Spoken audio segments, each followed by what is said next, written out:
So today we have to start with the another economic importance of fungi, and that another economic importance of fungi is for wine and beverage industry. Okay, so wine is an example of alcoholic beverage. So this wine is produced as a product of fermentation process. Already we know what is fermentation. So fermentation is a biochemical process.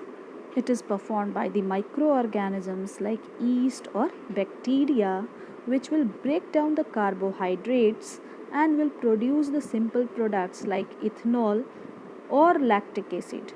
Ethanol on further oxidation forms lactic acid. Okay, and the carbon dioxide, and this fermentation process occurs in the absence of oxygen. So fermentation is a biochemical process performed by the microorganisms like yeast and bacteria, which will break down the carbohydrates into simple products like ethanol and carbon dioxide, and this process occurs in the absence of oxygen. Ethanol on further oxidation forms lactic acid. Keep in mind. So this particular ethanol is used in the manufacture of wine and beer, and this product of fermentation, that is carbon dioxide, is used in the baking industry. Okay, so glucose, when it is when the yeast is performing fermentation in the absence of oxygen on glucose, it forms ethanol and carbon dioxide. Here it is written aqueous. It means these compounds will be found dissolved in water.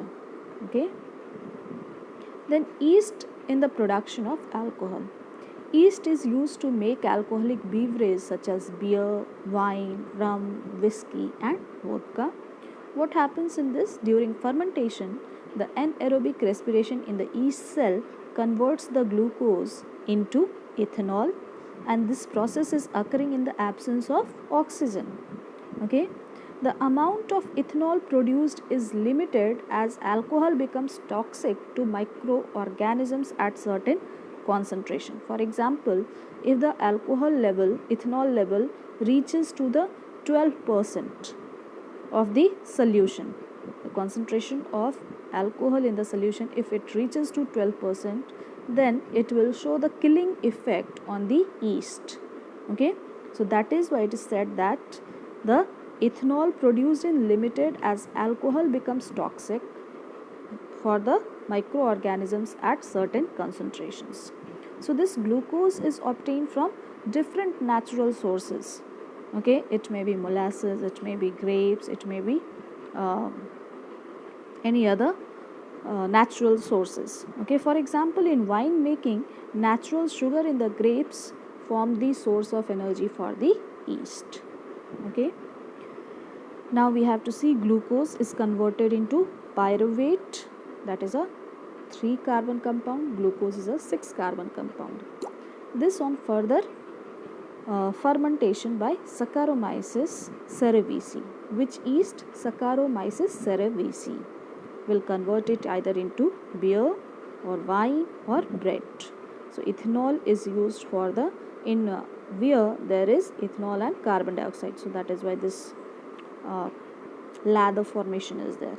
Okay, wine only ethanol is there and carbon dioxide is used in the baking industry, whereas when pyruvate is acting as a substrate for the fermentation for lactobacillus, it will convert it into lactic acid.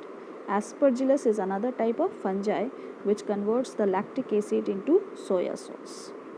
So these two for economic importance of fungi. This is the economic importance of bacteria. These all are performing fermentation. Okay. Now what are the characteristics of wine? Wine gets quickly absorbed into the body, but when it is consumed in the large quantity, it may be harmful for our body. So in that situation, it may lead to cause liver cirrhosis. That is a disease related to the liver. So this is all for today. Next class we will continue with the another economic importance of fungi. Thank you everyone.